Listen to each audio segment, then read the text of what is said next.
కేసులు పెడతా అని చెప్తున్నాడు.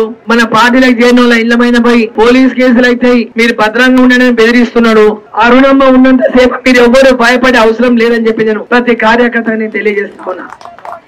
అరుణమ్మ ఉన్నంత కాలం మీరు ఎవ్వరికి భయపడాల్సినటువంటి అవసరం లేదు. ఏ ప్రాంతానికి వెళ్ళి వచ్చిన రేవంత్ రెడ్డిని తిక్క ఏషాలు వేస్తే వీడికెళ్ళి మళ్ళీ అచ్చంపేటకే ప్యాక్ చేసి పంపిస్తాం.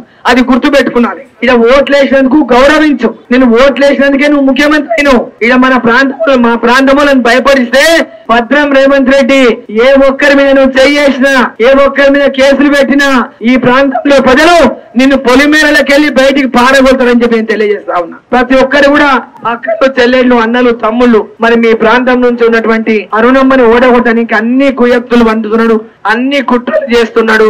అరుణమ్మ లాంటి గట్టి ఆమె ఉంటే మాకు తిప్పలైతది, ఆమె రారాదని కుట్ర బందుతున్నాడు. మీరందరూ కూడా ఆటో ఓట్లే 8 లక్షల ఓట్లు ఉన్నాయి. 16 లక్షల ఆటో ఓట్లే 8 లక్షల పైన ఉన్నాయి.